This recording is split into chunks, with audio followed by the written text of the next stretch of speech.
In this video, we're going to be doing something a little bit different to the norm on this channel. Today, we're going to be talking about the cameras in which I use to film on this running YouTube channel.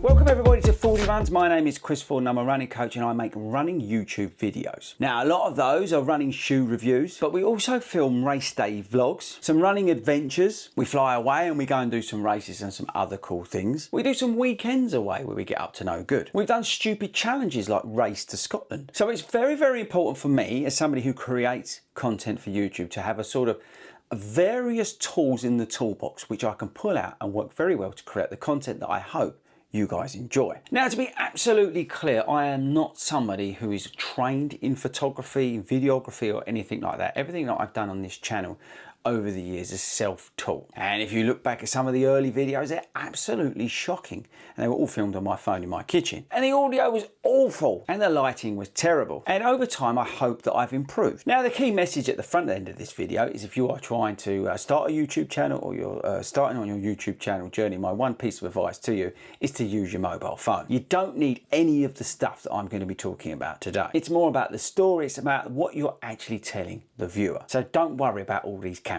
But you guys do ask me a lot. I get a lot of DMs on Instagram. I get a lot of emails. I get a lot of comments on the videos. What am I using for this? What am I using for that? So I thought in this video we'd go through it. We have updated the sort of cameras that we're currently using on this channel. So let's go through them. So how this is going to work, I'm going to tell you about each one and what I use it for. I'm not going to go completely like DC Rainmaker on you because I'm not that much of a tech geek. I'm going to tell you what the camera is, how I use it and what settings I use on that camera. We're going to talk a little bit about the drone. We'll talk a little bit about the mics. Got it? Good. Okay, so firstly, I'm filming this on a DJI Osmo 3. Now, the reason I'm doing that is because I would usually film on this. This is a Sony ZV-1, and I use this camera for most of the stuff in what I would call as the studio. So this is the static camera that I have in here. Now, as you can see, we've got a flip out screen, which is kind of awesome because we can and you'll see me filming you, but we can get all the stuff on there, all like the menus and things like that.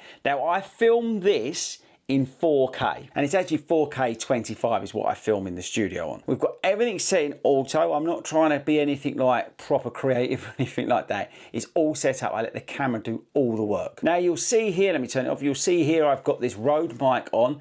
This was on because we recently took this camera to the National Running Show. Now I would normally take the Osmo, but the Osmo was playing up that weekend, and I'll come on to that when we talk about the Osmo. So I took this, I stuck the Rode mic on it, and off we went. You've got a little tripod thing under here, which is kind of cool. We've got the tripod up there. I'm not going to bother showing you that. The battery's in there, SD card in there. Battery life's great. I've got a couple of spares. But as I said, this is my static camera. I can do slow-mo in this. I can do some other bits and bobs, but predominantly this stays in the studio and we film the static stuff like the shoe reviews and things like that. Okay, so you can't see it, but I've got the Osmo set up, right? So this is the camera that I take out with me when I'm doing vlogging. I replaced the other Sony that I was using for that, and we now use this. This has got a gimbal on it. It works well. I predominantly film in 4K and 25 on here as well. It does have a slow-mo function, which works well for me, and I think the quality is good. It's got active track, which some of you have seen in some of the videos where I've left it on by accident. It will track me when I'm doing stuff, but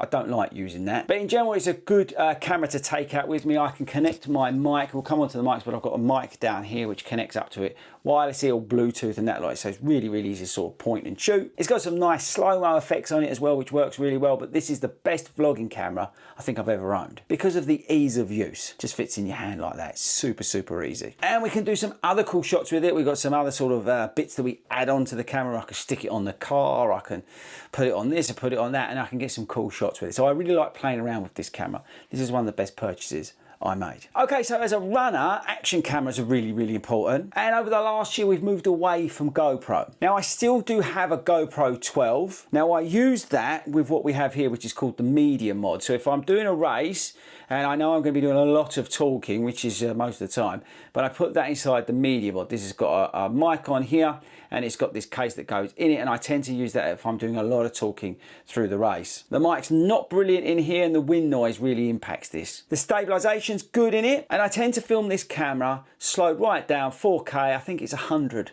frames per minute, or 60 actually in this camera. I know 4K 60, I film most of the stuff when I'm doing running content with this. But like I said, 9 times out of 10 I put it in here. The only thing is with that, it does make it heavy. Just goes onto a selfie stick underneath here, see that? Under there, look, that's a little bit better to see it. But yeah, in general, that's a good action camera, but it's been superseded by this.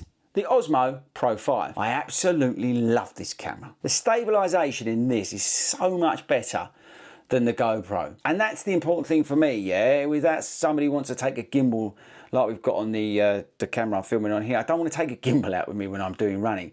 The stabilization in this stuff, in this camera, is so good. I also like the fact that this is a good camera for low light. We do a lot of stuff early in the mornings for me, and some of the stuff I'm filming in the car, it is low light, and you've got a super low light function in here. I also like the slow-mo in here. It really does come out better than the GoPro does. So all round, this camera just works better as the action camera in my sort of arsenal of cameras. It comes with this selfie stick thing that sort of magnetizes on the bottom, so it locks down really, really nice. And the other cool thing, having the magnet on it, I can stick it to stuff. So like I can put it on like rails upside down and things like that. So you get a little bit more sort of options when you're out there filming some of the shoe reviews and things like that. This is a very good camera. I'm really, really pleased with it. The only thing I have done is I've chipped it on the top there. Come out there, on there, because I've lost the rubber bit that goes around it. So that's the only thing, and I don't know where to find a replacement. But the battery life in this is brilliant, much better than the GoPro. It really, really does. Really, really is. If I'm not filming slow-mo, which has got a slow-mo setting, I'm filming this again also in 4K 25. So that's the action camera, my favourite action camera. And then lastly, in terms of sort of action cameras, we've still got this, the Insta360 X4. Now this is the one that makes the selfie stick disappear. Now I've got a guard on it because this has got these funky lenses here. See that? The way the lenses are? And they can get scratched to buggery. Just ask Toby, who tends to put this in a bag without the lens guard on. Just attaches to the selfie stick under there. You've got the battery in there. Charge it via there. You've got like quick buttons on the side and on the front. Now when I'm filming with this, I'm in 8K. The reason I film in 8K is because then when I sort it out in the edit and stitch it all together, this has got its own editing software. The 8K sort of comes down in the picture a little bit better quality, so I really prefer to film that at 8K. It does have a slow-mo function on it, but it's not brilliant. So for just sort of race vlogs, 10Ks and things like that, this is okay. It's quite heavy. I do like using it. I do like the sort of footage I get with it. I say with the stick disappearing, it's quite fun to take out. It does work on some of the shoe reviews, but also on race day. But the mic's not brilliant, so if I'm talking to it, it's not great. But I do like the 8K sort of footage, but it is a real pickle in the edit. So they're the sort of main cameras. I say we've got the SLR-ish kind of thing. I used to have like this big SLR fancy thing, but to be honest with you, it was just too big and bulky, so that's why I went down to the ZV-1. Now before we get on to the drone microphones, I'm not going to open this because I'm not sure how that's going to work with like me recording, but inside here is the DJI Mic. So these are the DJI 2 mics. There's 2 of them in here with like a transponder that will go on here. So normally this, actually you know what, let's just go for it. We'll see what happens. But in here, so look, it's like a charging kit.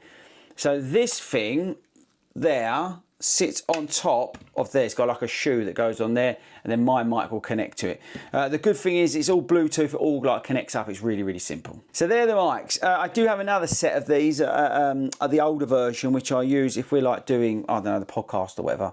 We'll get them out, but that's got 2 on there. You can interview somebody. It's quite cool to have. Okay, then we've got the drone here. Before we get to it, I do still use my phone, people. Do not underestimate how good your phone is. Some of the B-roll I get on the shoes, if I'm doing like an intro with the shoes, and I'll use the camera on here. It's really, really easy. It's great for doing Instagram stuff. It's great for doing like live stuff. You can do so much with your phone. Don't underestimate how good your phone is in terms of the camera. Right, and then lastly, so addition this year, we upgraded the drone. We did have another one, but this year I picked up the, or was it, no, this year, last year now, I picked up the, it's in here, the DJI Neo. The one I was using before was a bit more cumbersome. This is under the 249 grams. You do need to register this still, or register yourself. This hasn't got the label on it. I've got that downstairs basically because it came off. But you need to put like your operator ID on it just to be on the safe side. Now, I don't know whether that's law or not, but I did read up about it But still, despite like using this, you do need some sort of operator ID on it. It doesn't cost you anything to do, but I've done that just to be doubly sure. So if I'm using this, because the cool thing with this, you can do a couple of things on it. But my point is, with the operator ID, if I send the drone off, which you can on this with the controller. Let me just show you this. With the controller, I can send it off and get some footage elsewhere. If it comes down or whether it's got the operator ID on it, and if people are unsure what you're doing, all that kind of stuff. It's just like anything, and it's just doing sort of, the more you can do, the better, I think. Anyway, like I said, so you've got the controller, but I use my phone to use it when I'm doing sort of the B-roll for some of the shots, some of the stuff on Instagram and things like that. It's got some really cool functions on it which you can use even without it. You just turn it on there and you've got different controls that you can set up. It can follow you, it can do all these kind of cool things, it can circle around you.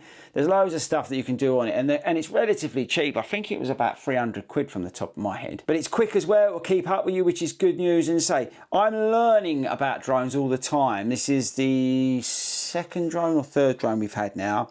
And it's more about confidence than anything else with them and getting a real understanding. So it might sound a bit nuts, but I will practice with that. I'll go over to the field, and if I'm thinking of a shot or a series of shots I want to do, I will go over to the field where I can fly it safely, and I'll practice some of the shots before I try and do them, because again, I'm trying to learn and get better at it. But the connection with the controller, with the phone and everything in it, it's quite cool actually, and I'm really enjoying using it. I think it offers a different aspect to the content that we're making. But for example, I won't use it in races, I won't use it in crowded areas. I'm very conscious of where I use the drone. It's usually, as I said, when I'm on my own and I'm trying to get certain shots and things like that. So that's the drone. Again, DJI. We're sort of in the DJI universe this year. I really like their stuff. It seems to work very well for me. It works well in the edit. Now, actually talking about that in terms of editing, I'm using CapCut, the desktop version.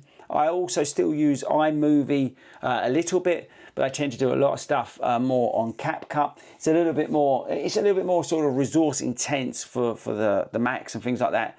But there's a lot more AI and stuff you can add into it and make it sort of a little bit more cool looking. There's a lot more filters and graphics and things like that you can play with. So I tend to use CapCut at the moment on the desktops, but I do tend to move about in terms of that sort of stuff. So I think that's it. You're up to speed on the cameras and things like that we're using this year. Hopefully that was interesting to you. Some of you guys do ask me about it. If you're thinking about starting a YouTube channel, again, you do not need all these cameras and drones and all this other stuff at all. It's not really worth it. You just use your phone. And actually, I've just realized on let me turn you around, on the top of the Mac, can you see that up here? That's a what's it called? An I don't know what it's called, Insta360, but that's an Insta360 camera that we use for the where are you? There we are. The Insta camera that we use for the live streams and things like that. So that's quite cool, that one. It's got AI and things like that. It's 4K. I've found since I've been using that, the quality is a lot better, especially in the lighting department. So actually, that's a good point in terms of that. But yeah, what I was saying is that you just need your phone, basically, people. So there we go. Cameras insight. Don't know if that's useful or not. Let me know in the comments whether you want to see more of this sort of behind the scenes stuff, whether you're interested in this. These videos tend not to get that many views, but I do appreciate that some of you, it's actually quite interesting. So that's why I tend to make them. Okay, team, that's it from me. Don't forget to subscribe to FORDY-camerawork.com, and I shall catch you all later.